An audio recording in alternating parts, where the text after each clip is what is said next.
Okay, hello guys. Good morning. My name is Marlon Tayone. Um, one of the students for the cargo handling subject. So today, guys, we're going to discuss about the lashing and lashing of cargo on board. And also, we will also discuss securing arrangement as per cargo securing manual. So first, let us discuss about lashing and lashing of goods. So basically, guys, as we have discussed last week, we discussed about handling cargoes, um, how to handle cargoes, how to receive cargoes by the labeling, the marking. So today, guys, once we have the cargo on board, we have to discuss how to secure them properly. So this will be our topic for today.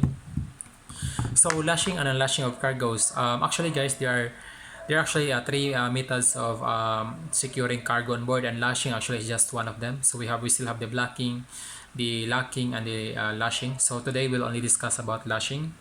So lashing, guys, actually there are actually three types of lashing categories. So there we have the web lashing. We have the chain lashing and the fixed winches. So lashing is the most common ways to secure cargo and method most often used to top over lashing.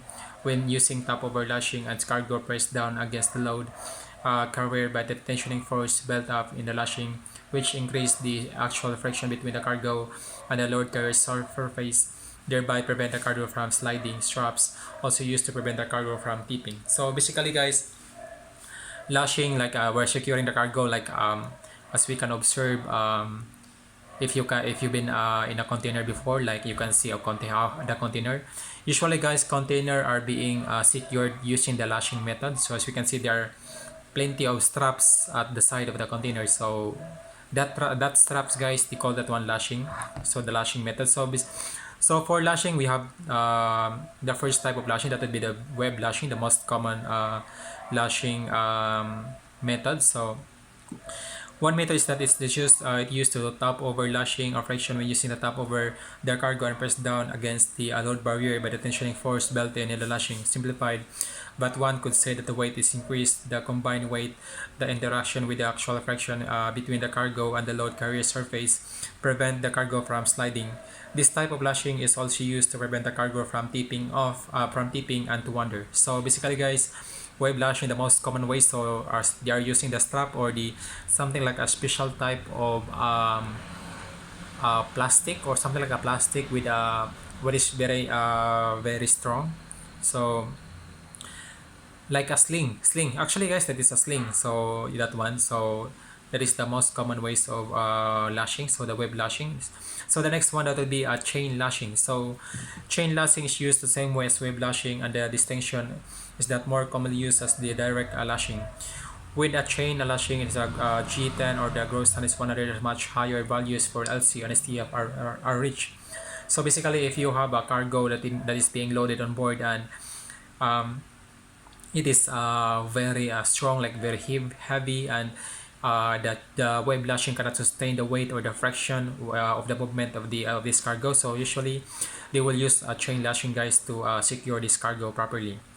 So the next one, that will be fixed winches. So fixed winches are often mounted to one outside of the load bearer. The can be a simple configuration with a slot access tensioning device and looking as a little bit on more advanced, being sculptured and containing the web storage. This can be bolted or welded in place. So fixed winches. So fixed winches, it is one of the method of securing cargoes which is they're using the winches. So as we can observe, guys, there was a movie that was released last year. I think the title would that one that be Gazella versus King Kong versus Gazella. So as we have seen on the movie, guys, when King Kong was being transported to Hong Kong, they secured King Kong using the winches, and also the chain lashing, the using the chain. So that movie, guys, that is one of the example of the chain lashing and also the winches securing King Kong in order that it cannot move, or it can be secured properly. Okay, so so we're done with the lashing. So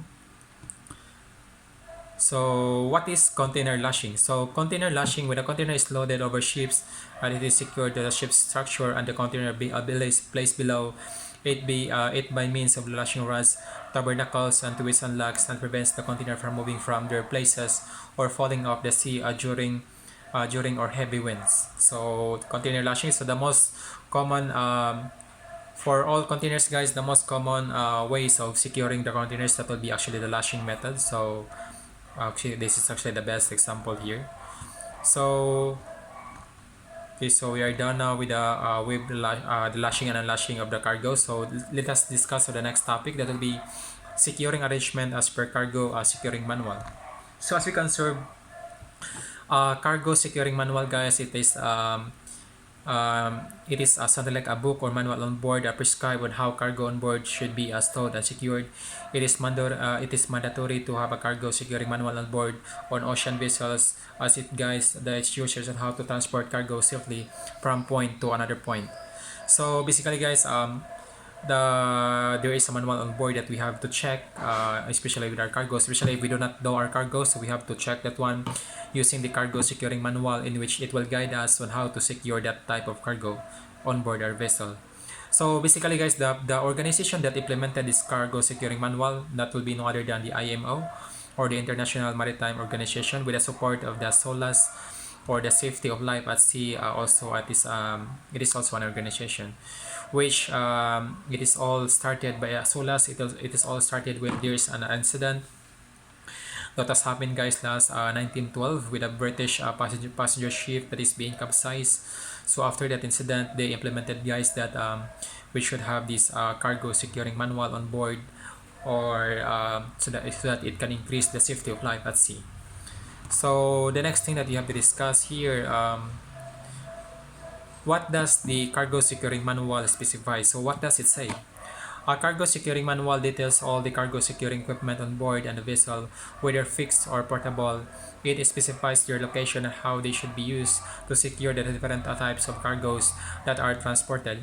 This manual also shows details of the chain, lashing, rods, etc. They are used to secure the cargo on the ship. So that's one.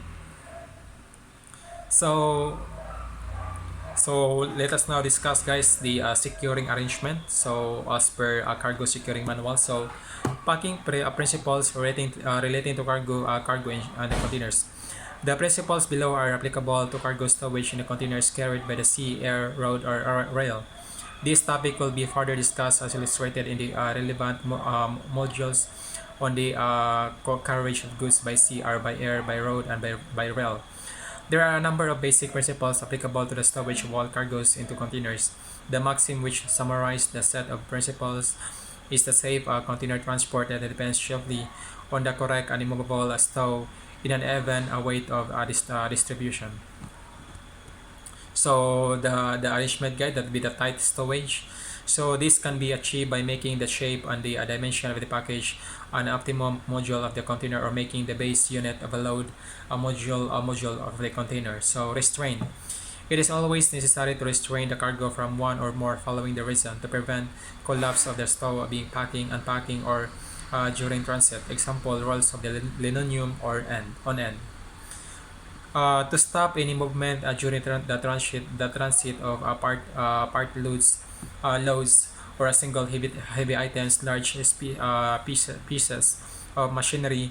The heavier the item, the more damage it will do if allowed to move. And to prevent the phase of the so restraints, so always necessary to restrain the cargo from one or more following reason to prevent the collapse or the stowage stow while packing. So the methods of securing cargo, so we have the shoring, weddling. So shoring, bars, struts, and spars located in the cargo should be keep the cargo pressed against the walls or other cargo, so that is shoring. So wedging, guys, a wooden distance species, pulse, and synthetic materials, inflammable, the initial kilovolts of the cargo, and is keep then immobile